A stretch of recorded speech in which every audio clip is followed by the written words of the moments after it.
Buen día, licenciado y compañeros. Hoy hablaremos sobre dos secciones. La primera es la sección 9, que nos habla sobre los estados financieros consolidados y separados. En el alcance nos indica y nos define las circunstancias y procedimientos de la presentación y preparación de los estados financieros consolidados, como también una guía sobre los estados financieros separados y combinados. Uno de los requerimientos que establece esta NIF para la presentación de estados financieros consolidados es que la entidad controladora consolide sus inversiones en subsidiarias. No será necesario dicha elaboración de estados financieros consolidados cuando se cumplen estas condiciones, ya sea que la controladora es ella misma una subsidiaria o su controladora última elabore estados financieros con propósito de información general consolidados que cumplan la ley completas, o que no se tiene subsidiarias distintas en la que se adquirió con la intención de su venta o disposición de un plazo de un año. Estas subsidiarias deben contabilizarse al valor razonable reconocidos en el resultado y que se pueda medir con fiabilidad, o al costo menos el deterioro de valor. Otro requerimiento es también cuando existe control por parte de la controladora que posee directamente o indirectamente a través de subsidiarias, o que posee la mitad o menos del poder de voto de una entidad. A continuación tenemos los procedimientos de consolidación. En la sección 9 nos dice que estos procedimientos son los que presentan la información financiera de un grupo como si se tratara de una sola entidad económica. Esta combinará activos, pasivos, patrimonio, ingresos y gastos de contenido similar de la controladora y sus subsidiarias. Se eliminará el importe en libros de la inversión de la controladora, lo cual significa que el patrimonio se presentará como si fuese uno solo. Las transacciones y saldos intragrupo. Estos nos dicen que se eliminarán en su totalidad. Las ganancias y pérdidas, tales como inventarios y propiedades, planta y equipo, también se eliminarán en su totalidad. El deterioro de valor en las pérdidas será tratado en su reconocimiento por la sección 27, que es deterioro del valor de activos, y la sección 29, impuestos a las ganancias, tratará las diferencias temporarias que surjan de este tipo de transacciones. Fecha de presentación uniforme.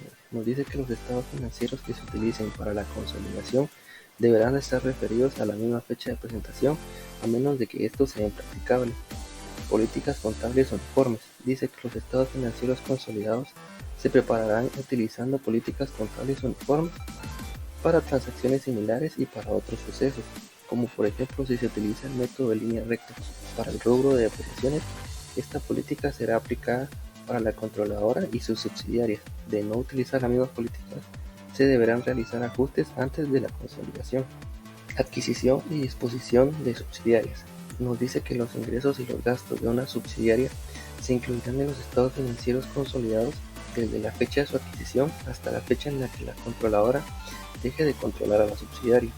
Si la antigua controladora sigue teniendo inversión en la anterior subsidiaria, serán aplicadas las secciones 11 o 12, otros temas relacionados con los instrumentos financieros.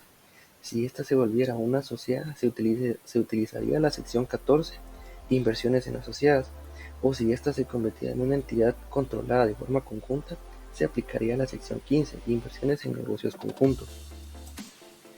Participaciones no controladoras en subsidiarias. Una entidad presentará las participaciones no controladoras en el estado de situación financiera consolidado dentro del patrimonio, por separado del patrimonio de los propietarios de la controladora. Una entidad revelará las participaciones no controladoras en los resultados del grupo por separado del estado de resultados integral. El resultado y cada componente de otro resultado integral se atribuirán a los propietarios de la controladora y a las participaciones no controladoras. A continuación les presentaremos un pequeño ejemplo de los procedimientos de consolidación. El 31 de diciembre de 2021, la entidad A adquirió todas las acciones ordinarias que conllevan derecho de voto en la Asamblea General de Accionistas de la entidad B, por 100.000 quetzales en efectivo, y controló la entidad B a partir de esa fecha. Como podemos ver en esta imagen, en la columna A tenemos todas las cuentas que integran el estado de situación financiera. En las columnas B y C, los estados de la controladora, tanto como la sucursal, entidad A y B. Y en la columna D tenemos lo que son los ajustes de la consolidación, y en la columna E ya los estados financieros consolidados.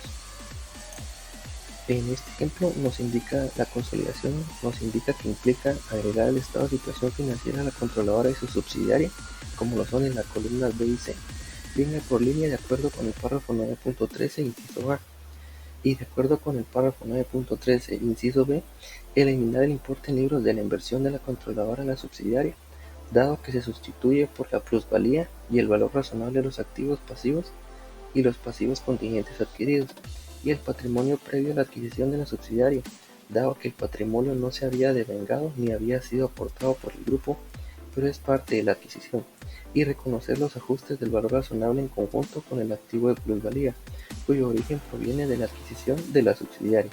Entidades de cometido específico. Estas entidades son creadas para alcanzar un objetivo en concreto. Por ejemplo, para poder llevar a cabo los arrendamientos, actividades de investigación y desarrollo y la titulación de activos financieros.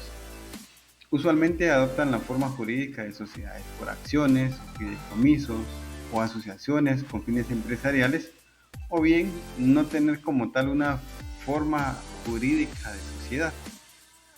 Estas circunstancias podrían indicar que una entidad controla a una EC. Por ejemplo, si las actividades de la EC están siendo dirigidas en nombre de la entidad y de acuerdo con sus necesidades específicas de negocio, o si la entidad tiene los poderes de decisiones últimos sobre las actividades de la EC, incluso si se han delegado estas decisiones cotidianas, o si la entidad tiene los derechos para obtener la mayoría de beneficios de la EC, también transfiere riesgos y todo, o en caso de que la entidad retiene la mayoría de los riesgos de la propiedad o residuales relativos a la EC o de sus activos. Estados financieros separados. La norma no hace el requerimiento explícito para que puedan presentar estados financieros separados las entidades que son controladoras o subsidiarias individuales. Sin embargo, las entidades que decidan presentar este tipo de estados financieros deben de tomar en cuenta que son un segundo conjunto de estados financieros presentados por la entidad, además de los estados financieros consolidados preparados por una controladora exenta y presentados por una entidad que no es ninguna controladora. Cuando una entidad controladora decide presentar estados financieros, la elección de la política contable debe cubrir con todos los requerimientos que indica esta norma. Sin embargo, se exceptúa la política donde se van a contabilizar las inversiones en subsidiarias y asociadas en entidades controladas de forma conjunta, cuando se registran a costo menos el deterioro del valor, al valor razonable con los cambios en el valor razonable y usando el método de la participación. ¿Qué información importante se va a revelar en los estados financieros separados? Uno, que los estados financieros son separados. La descripción de los métodos utilizados para poder contabilizar las inversiones en subsidiarias e identificar qué estados financieros consolidados están relacionados con otros estados financieros principales. Ahora bien, los estados financieros combinados son un único conjunto de estados financieros de dos o más entidades bajo control común. ¿Cómo se preparan estos estados financieros combinados?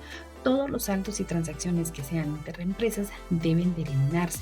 Aquellos resultados que procedan de transacciones interempresas y que estén reconocidos en los activos como inventarios, propiedades, planta y equipo también deben eliminarse. Los estados financieros combinados deben de prepararse en la misma fecha que los estados financieros individuales y las políticas contables utilizadas deben de ser uniformes para que puedan ser consistentes las transacciones.